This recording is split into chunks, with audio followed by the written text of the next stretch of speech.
we're such good friends that our prostate cancer journey started at the same time, at the same place. Eddie lives in Cambridge, I now live in Worcestershire, but we were both on a multi-day cycle ride with a group of friends, and one evening the discussion turned to PSA testing. Half of the guys had had PSA tests, no problem.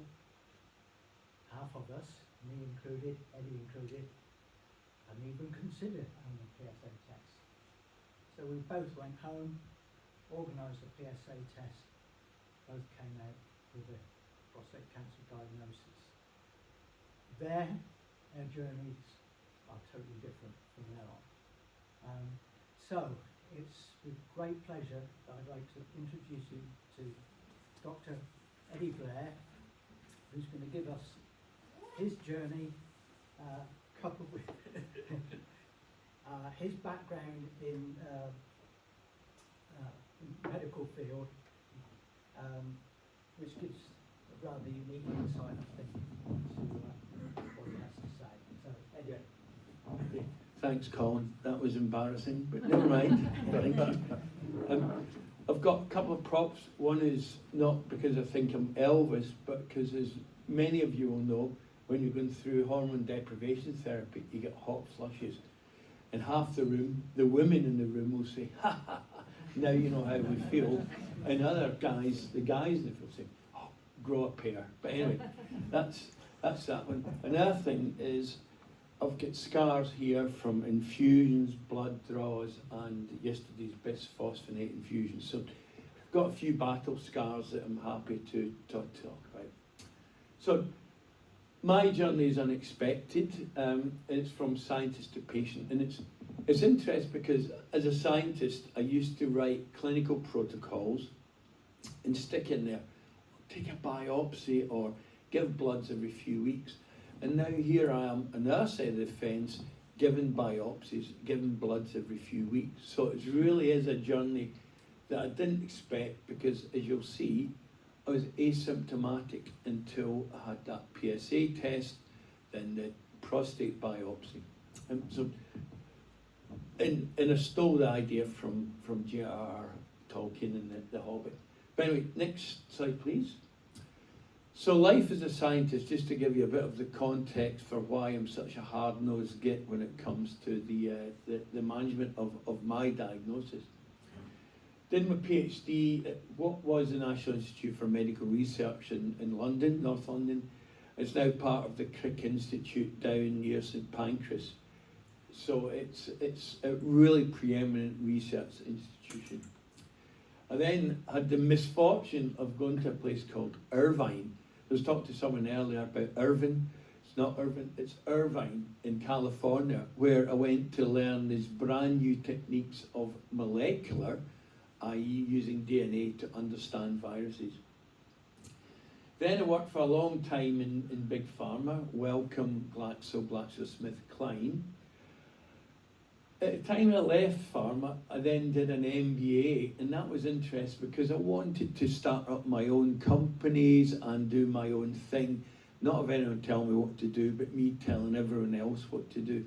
I was interested talking to someone earlier about delegation. I love delegating, but you need to know who to delegate to, as Kier's finding out now. So after doing a bit of entrepreneurship and doing 2 startups and raising money and investing some of my money, and Wendy hates me for this because that money's sunk money, I've not made a penny from it. So please don't ask me for financial advice, I'm a disaster, okay? Then went back into biotech, worked at Bristol Myers on a thing called immunotherapies. Now some of you may have come across these things, immunotherapies, checkpoint inhibitors. And they actually make the cancer exposed to the immune system. So they're very exciting new treatments coming out of Bristol Myers. I also took on some non-exec roles, trustee volunteers. So currently, I'm at a place in Norwich called the Quadram Institute, and that's looking at how the bacteria in your gut affect your health and also affect disease. So it's a really nice, interesting area that I find absolutely fascinating. And then I'm also in the patient and public voice panel for East Genomics. And that is really about getting genomic testing into the NHS. And my role there actually is kind of like Paul was talking about. It's translating that coarse, hard medical information for the lay patient. And so I feel that I'm a good translator because of my scientific background. I don't get scared by the big words like you did, Paul. I just say, oh, that's an interesting word. I know what prostatectomy is. I can tell people about that. So that's the two roles I do as well. So the next slide, I'll skip through because that's a hard science. I'm using the same presentation from a different group coming on. So if we go to the next slide, please. So moving to my life as a patient from my life as a scientist, the initial diagnosis was September 2022 when I was 63 or maybe 64. I'm certainly younger than Paul, but it was a year before you, Paul. Elevated PSA, ultrasound guided biopsy, 12 of 12 cores, adenocarcinoma, confirmed as stage 4 metastatic disease. The urologist said to me, it's metastatic, stage 4, untreatable, off you go. And I was given a bunch of pamphlets, no support whatsoever. Fortunately, I'm comfortable in understanding what that diagnosis means.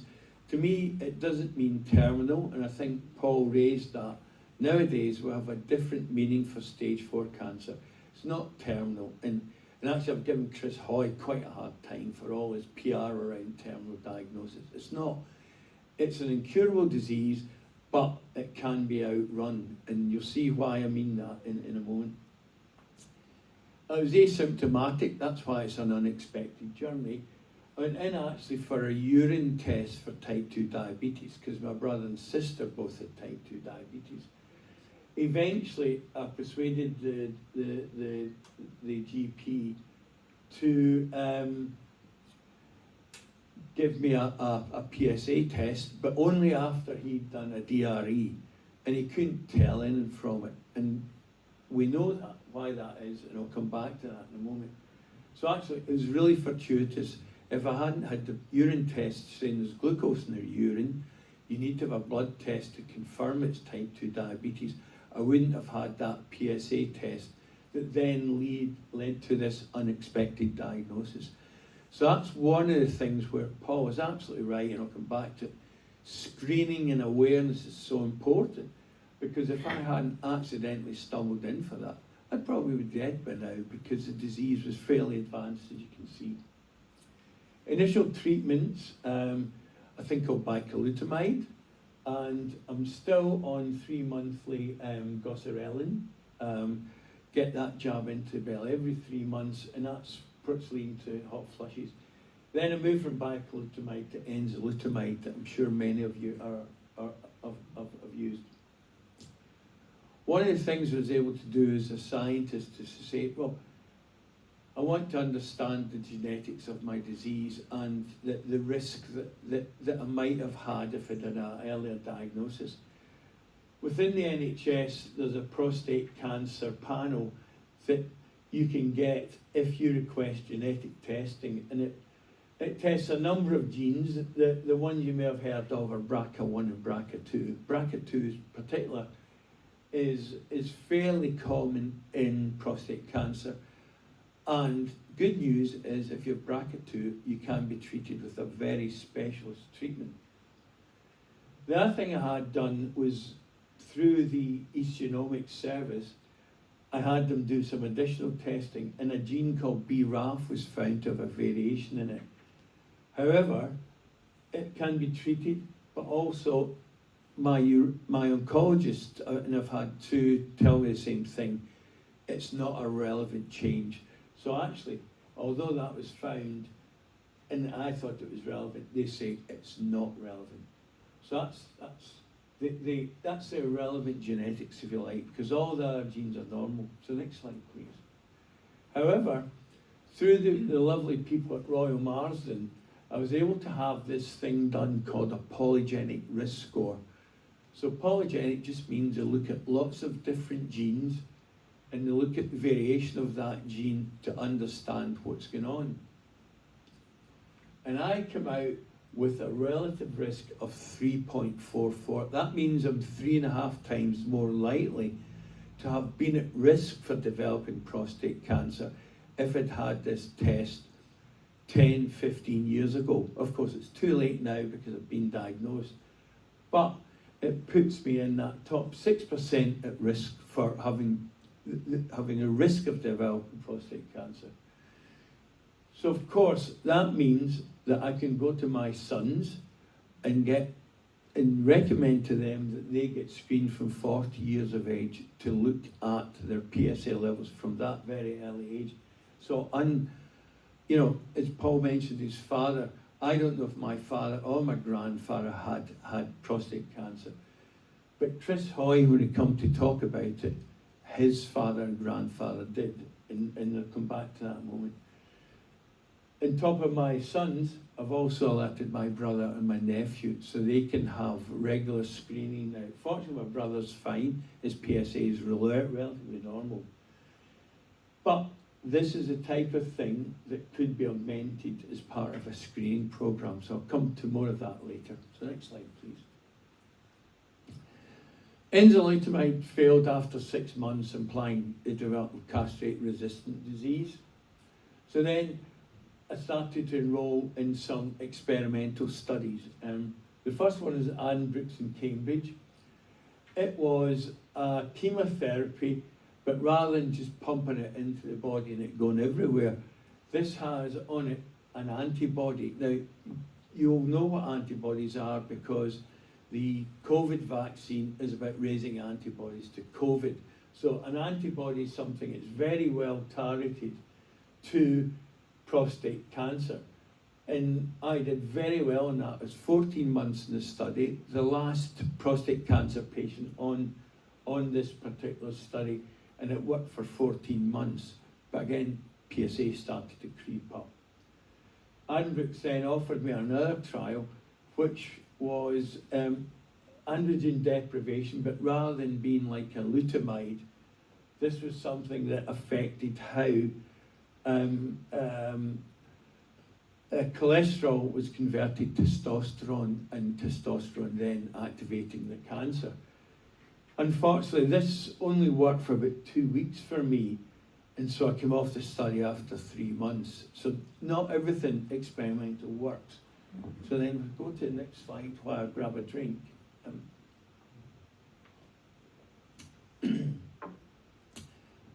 I then said, okay, the stuff you've got at Addenbrooke's isn't too exciting.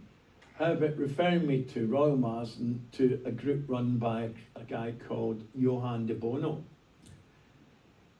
At Marsden, they've got loads of studies, more of those antibody-directed cytotoxics, different antibody types, novel radiotherapy. So not radiotherapy that's delivered externally to focus and points in your prostate. These are novel radioligands that actually target the bone cancers. So that for me is probably where I go next after this study, which is called ASPIRE. And ASPIRE is a way of making the immune system better recognize prostate cancer as well. So that's where I'm at the moment. I've had the MRI and the bone scans. I'm waiting a bone biopsy, which will happen in the next few weeks, and then I'll start dosing in September. The effectiveness will be determinable within 2 to 3 months. And if that doesn't work, there's so many other studies at the Marsden that I can get onto that very quickly. What's my objectives? One is to avoid docetaxel, so systemic chemotherapy, as long as I can, because I just think that's such an old school treatment that I really want to look at these newer modern treatments before I fall back in that. And then, you know, in talking to De Bono and my own oncologist, I'm looking for 10-year plus survival. So I'm not, I'm not looking at 2 to 5 years, I'm looking at 10 years plus. De Bono's got 15-year-old patients 15 years after diagnosis, and one-star people is 25 years after diagnosis of stage 4 cancer. So I think the prospects, as Paul was saying, are so much better for us, our generation, and I think for the younger generation it'll be even better. So then, next slide, please. Okay, screening. We're all aware of what's going on with screening, but actually PSA test isn't great, but GPs doing a DRE is not great either. In fact, it's worse than the PSA. So actually, the PSA should become the gateway to a pathway that has multi-parametric MRI is the next step. And you'll have seen the news yesterday that multi-parametric MRI takes place quicker, is less expensive, and is more widely available than other forms of MRI. So multi-parametric MRI as part of entry to gateway is important.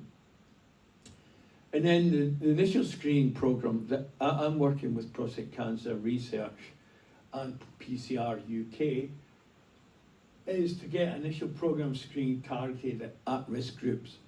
And by that, hereditary risk. So Paul mentioned his dad. I've mentioned my polygenic risk score of 3.5. That is a genetic at risk that my children should do. Also, ethnicity. Afro-Caribbean men, 1 in 4 rather than 1 in 8 risk. And I think we're talking about targeting particular groups. Afro-Caribbean men are incredibly difficult to target. So I've been doing some stuff with an organisation called United Against Prostate Cancer, which involves playing dominoes with Afro-Caribbean men. And boy, can they cheat. Wow, it's incredible. You think you've counted every domino? No. You forgot the one that's in the back of the pocket or in the hand there. So I said about Chris Hoy. Chris Hoy's father and grandfather had been diagnosed with prostate cancer. But even Chris Hoy was denied PSA testing until accidentally he was diagnosed with stage 4 at 48. So he was actually kind of let down by healthcare, and particularly his GP not being aware that there was a hereditary aspect of prostate cancer. So I think it's wonderful that men and lay people become aware of that. But there's still a job to be done in educating your GPs so that they know there's a hereditary risk as well as an ethnicity risk. And just as an aside, one PS is that Chris Hoy's book is actually a good read and much better than Henry Marsh's. I've read them both, and I'd say Chris Hoy's is. Initially, it's very sad because his reaction to his diagnosis, the same as Paul was describing, one of shock and desperation. Second half of the book, very uplifting when he comes, very, very positive. And that positivity is what he channeled into his Tour de Four bike ride, which Wendy and I did on Sunday. The initial fundraising was about £2.5 million, largely towards prostate cancer, but other charities too. But I think the figure they're looking at trying to bottom out at is 4 million. And that's 4,000 people cycling along like Muppets through the streets of Glasgow. It was very entertaining. A lovely day out, I'd say, when Wendy's not agreeing. No. Next slide, please. I think is, yeah. So for me, the future's bright.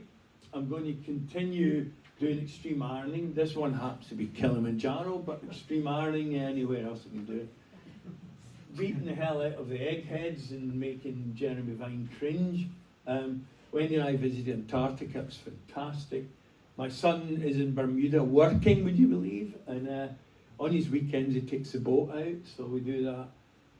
Doing lots of talks to keep people talking, lots of walking. And we've been in Chinooks with my nephew who's in the RAF, so that's good fun. And so the last slide, I think, is, any questions, email me, phone me if you must. look at LinkedIn, and like Paul, I've done a podcast in the top bollocks for about 50 minutes, so you'll enjoy that too. But thank you for your attention.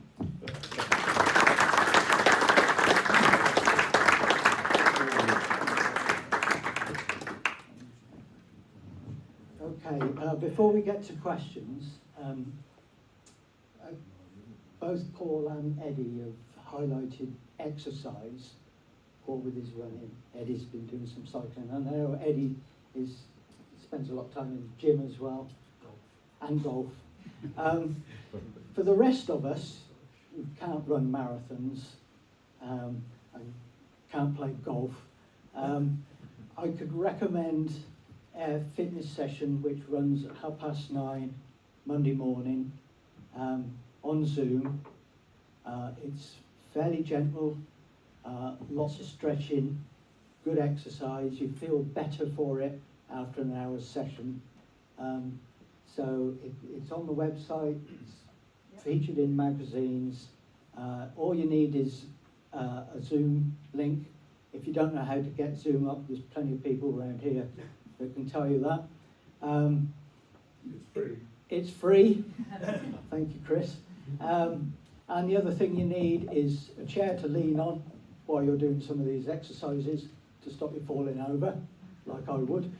And you also need a couple of weights or resistant bands just to make it that bit harder. I'd also recommend a walking football that's done at Perth as well, twice a month. Last Friday month and the second Friday month at 11 o'clock if anyone's interested. Yep, thank you, Phil.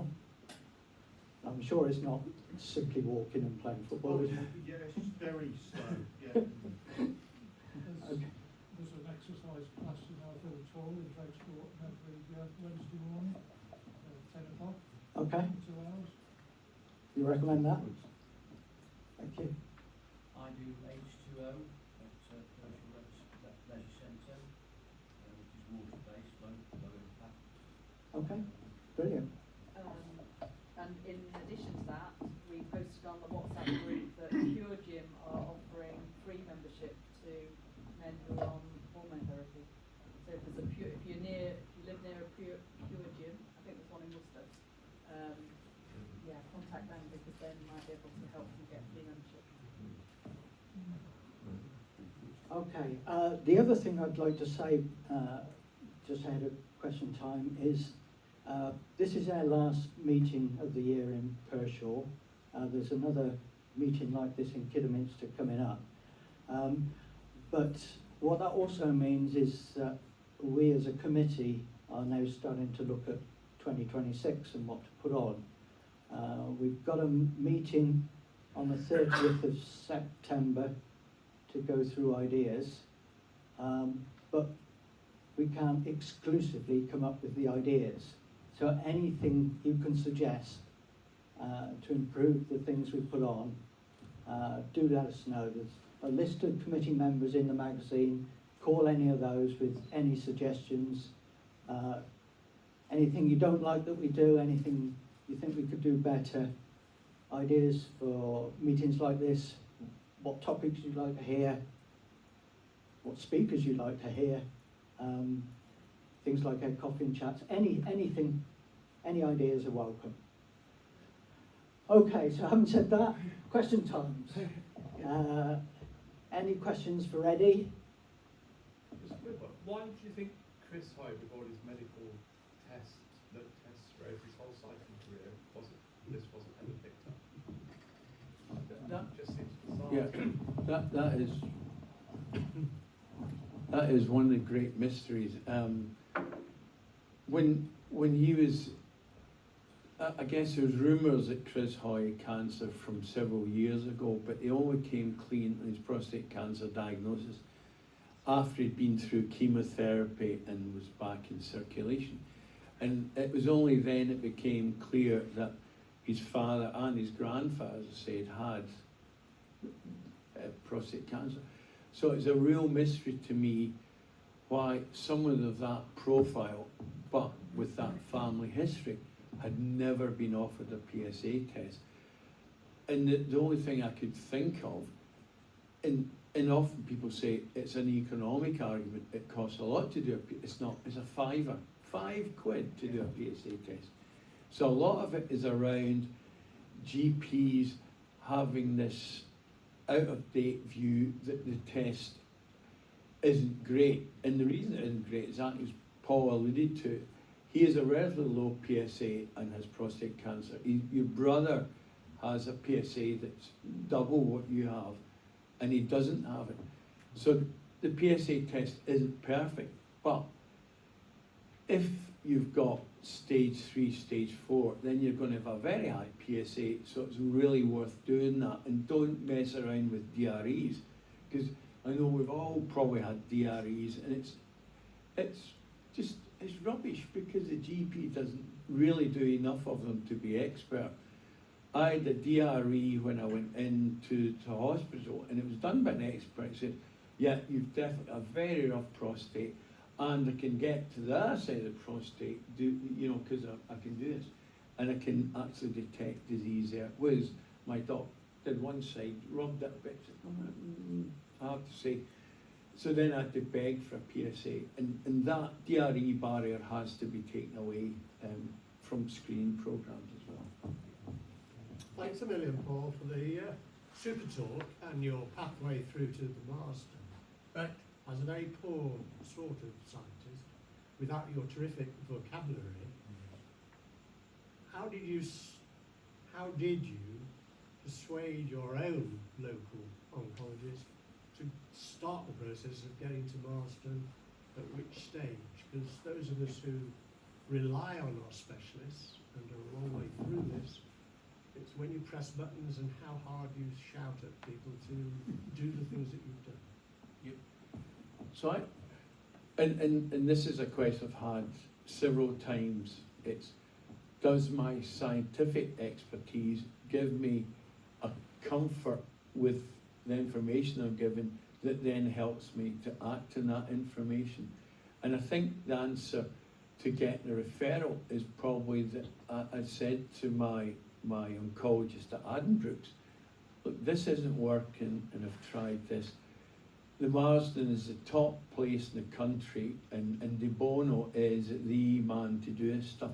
In fact, that study I'm talking about joining is funded by £1 million from Prostate Cancer UK. Now that puts a number on what research costs. So although it's wonderful that we raise 3,000, 4,000, and Wendy and I did it last year with the Big Blue Bike Ride, 3,000 and 4,000 pounds is really just a drop in the ocean of what it takes to do full service research. And so PC UK funding De Bono to £1 million and a bit quid, Chris Hoy raising £4 million starts to take fundraising into the right ballpark to make a difference for us and future generations. That said, when I said to my oncologist I want a referral, he said, fine, I've written the referral, go down and see the Marsden, and went down a week or two later. So there was no barriers to referral in my instance. So I can't really help understand. I know Colin's talked about the delay in his referral from here to Birmingham. I don't know why that happens. Is it just an efficiency, or is it an unwillingness on the part of your local oncologist to be seen to seconding patients to other oncologists? For me, my Addenbrooke's oncologist, super guy, had no qualms about sending me on to Marsden. I think there's a parallel, Paul, really, with the things you rightly say about GPs. We all know that there are many stories of GPs not putting men forward for PSAs, etc. And at the next level, there is also an issue, obviously, about volume, the numbers of us that need to go forward. So it's a matter of how hard you shout. But the next thing, of course, is just how much the next level of specialists can actually also be persuaded that it's worth sending certain people on to the market. And actually, the health economic argument is tough, because a £5 PSA and then get people referred early is a lot less expensive than treating stage 3 and stage 4 cancers. Although new approaches to prostatectomy are coming in and might make the radical less needed, less required than something. Peter? I have a question. I sat in the last tackle meeting, which was very, very good, great presentations, and two things came up that struck me. One was clinical trials, and the second was the feeling that some of us in the north of England and the Midlands are outliers. I think you, together with Paul and tackle support, could do well to project better across the UK some of the advanced clinical trials. What are they about? Where are they taking place? So that our local urologists and oncologists and GPs are kept up to date, as we are. And it's no answer, not that you gave this, to say you don't have the critical mass for clinical trials. Yep. So, for instance, I'm in active surveillance. Okay, I'm blessed, but I'm worried. Yep. So I'd like to know about some of the steps you've taken early on, and I'm sure there are other people like that. So is there something that tackle and prostate cancer research and your knowledge could do together to widen the communications about these wonderful projects that are going on in BM and the Crick and Addenbrooke's and the Royal Marsden? What do you think? What do you say to that? I don't know, and I'll get Paul up to talk a bit in this as well, if you don't mind, Paul. But I think you may have raised it earlier, there's certain groups can't easily be reached, and we're talking about patient groups initially, but I do think GPs and primary care, that's one of the things we do at East Genomics. We have a primary care working group, because GPs are phenomenally difficult to educate because they're so damn busy. So to give them educational material, they don't want a book on genetics. They want to know just in time what a polygenic risk score means and how they can answer it. So it's incredibly difficult to do education without investing time and money in it, because GPs, if they go for CPD, often they have to take it as a holiday. It's unpaid leave. So there's a big challenge in getting bums in seats sometimes, and also a big challenge in making sure that content is meaningful and goes back into practice. Well, perhaps someone could move from 2.5 days a week plus locum work to 3.5 days a week where they spend a week training. Oh, harsh. But true, we've got 15 GPs in Herefordshire in our clinic. We've got 6 equivalent full-timers. Right. But also GPs, once somebody's got with oncology, GPs disengage.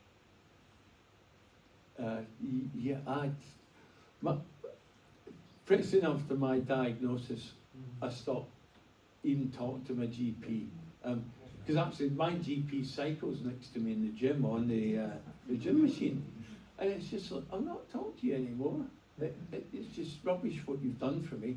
You referred me, that's great, I don't want you anymore. So, yeah, two answers to the question. The one answer to the question is that as Tackle, as a very small charity, we constantly have this concern that if we start to do more diverse things, we can't afford to do the very thing that we want to do with supporting the support group leaders and supporting things like the peer coaching. The other answer to the question is that I think that there is a huge digital revolution that's going on where many of the things that you're suggesting could be very easily made available. And we're working with something which is called the Cancer Platform. They're intending to come online in about 12 months' time. And what the Cancer Platform is doing, and they're using prostate cancer as their trial cancer, is to very cleverly use AI to bring together in one digital space things like clinical trials. Now that that is something of an answer, but I also refer you back to the other points that have been made, that that's all very well as long as you're highly computer literate and you will go onto these things and you will find them. But there is an answer in technology where there may not be an answer in terms of finance from what we are as a micro charity.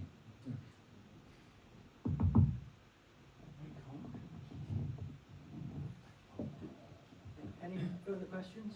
There were two people wanted questions. Just make a point, or following the question here about how did you decide to take the route you took. Just want to make a point about the peer coaching tackle is driving now with November funding to train people, to help people through that journey of trying to decide, what are the right questions to ask of your oncologist, trying to decide, trying to work out how you make that decision about what path you want to take, whether it's a prostatectomy or radiotherapy. I just want to sort of bring up that point during that conversation that Tackle are doing a lot of work with local groups and peer coaches to try and improve that situation. Yeah. So I'll just say a couple of things about that. I think the first thing to say about that is that this is all within the bigger remit that I've been talking about tonight, but in order to peer coach somebody, first of all, you've got to find them, and you've got to find them reasonably quickly so that they are at an early part of their journey, so that then they can be exposed to all of these possibilities, and we haven't talked about vocal therapies, and all of the other things are starting to come online. And actually, of course, that's the time when you could find out about a clinical trial, or you could find out about any of these other things. The difficulty that I had was that I didn't know that you existed. And I had, there wasn't a peer coaching scheme then, but you're all peer coaches, aren't you? Every single one of us has got a lot to offer in terms of their own experience. And to answer your question directly, I had a radical prostatectomy because I'd had this previous generation's bad experience on radiotherapy and thought, well, I don't really want that. So it looks like I'm going to have this then. And all of the other things were not in my understanding. So I went for something that I knew with somebody who I had put trust in. And when I look back on that, I perhaps could have done a lot better if I'd had the quality of information and understanding that I've got now. But you don't know what you don't know. Just to follow up on that point, I mean, although I seem a hard-nosed scientist, very soon after my diagnosis, I had the good fortune to be in a call through Prostate Cancer UK with Tony Collier. And Tony has been absolutely fantastic, is a mentor for me. This is what stage 4 looks like. I've lived for 8 years, you can as well. So, mentoring and a positive message is very, very helpful, particularly if you're having a struggle mentally with how things are going to be. So the question I've got really is about recording the fact that you've had prostate cancer. So you'll talk to your son, and he will no doubt, keep an eye on it. He will know what is going on. What about all the people in the country, all the men in the country who've had prostate cancer? Has their GPs recorded that on their son's notes, so that when they come to 40, 45, they are flagged up as having actually, my dad and my grandfather have had prostate cancer. I'm now at the age where I need to be looking at this, and you guys will be telling your sons what to do, but not every son will be told this. Why are we not getting the GPs to record this so that when it comes up they can be proactive about it? I think that's an extremely well-made point. And it's interesting, isn't it? We've talked about two groups who are at an extreme and higher risk. We've talked about those with a family history, and we've talked about those who are from the African Caribbean community. when I've talked to my GP's practice, they've said, actually, it's quite straightforward for us to target one of those two groups because we know who they are, but we don't know who the other group are. The answer to that wasn't, and we're finding out, or, and that's not going to happen in another generation, Paul, because we've made sure now that Mark's notes, you know, none of that. So if we are trying to aim towards this equity for all men, all people that have prostate cancer, then the barriers that you suggest are massive ones. The answer may well come through digital, AI, better sharing of information. So again, there's this circle which I think that many of the things that we've talked about tonight are contained within.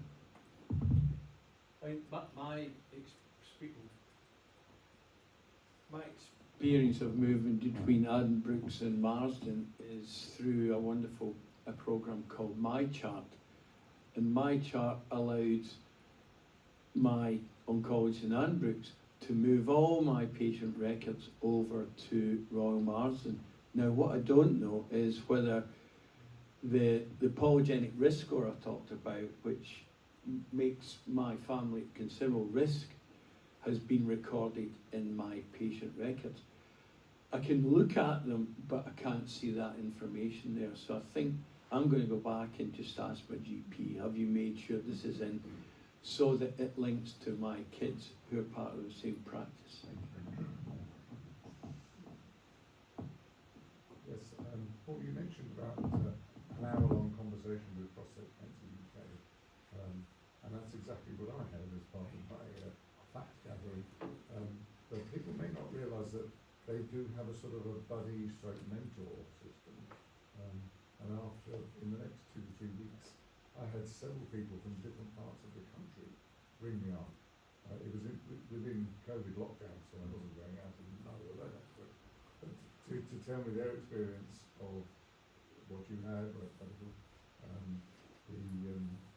robotic extraction, HIFU, and things like that.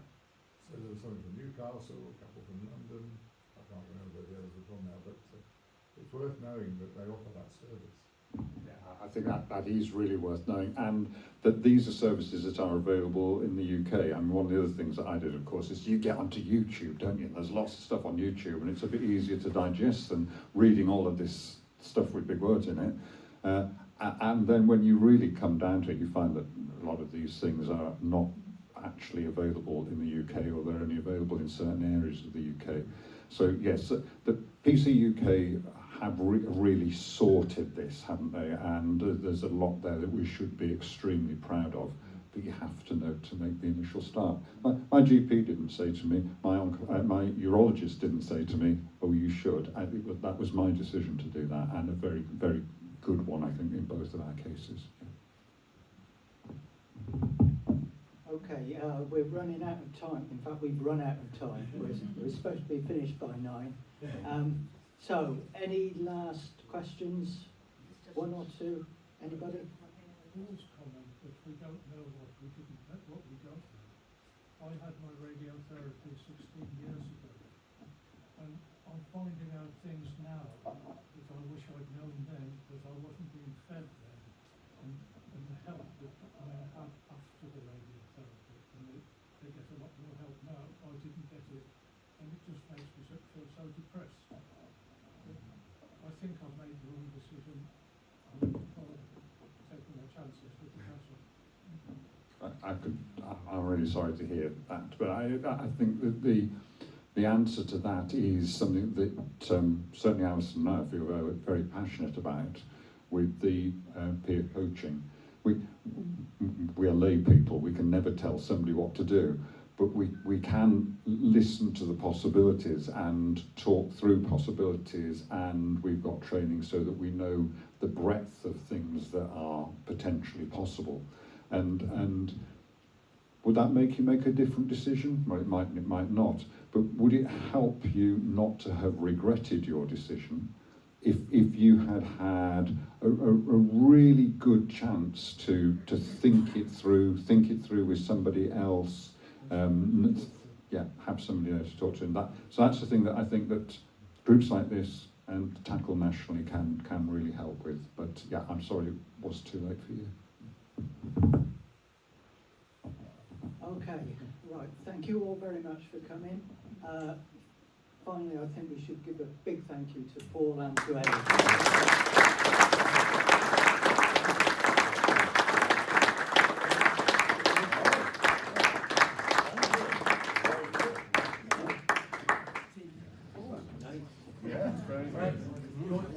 Certainly all worthwhile. There we are. Thank you.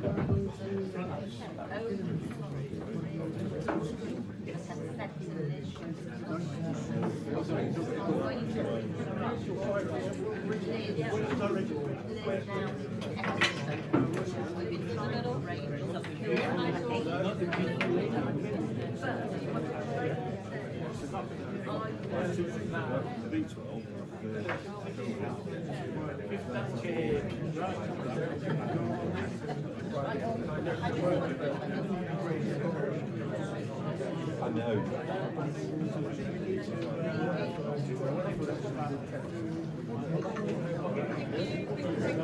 Well done, you. Thank you so much for giving up your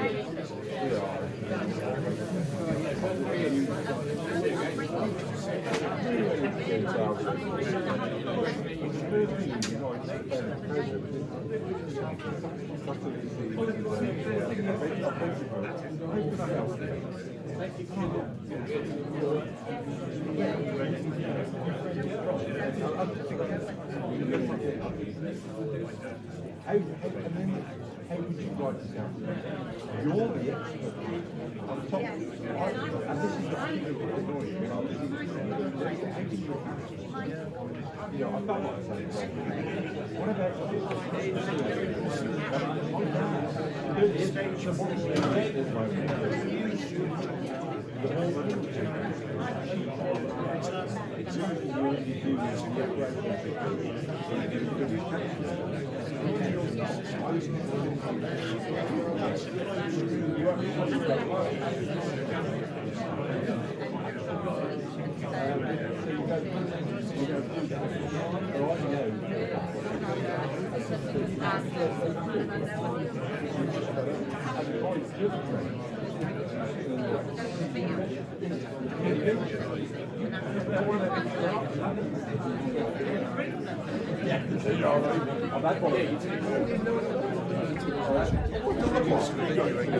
Yeah.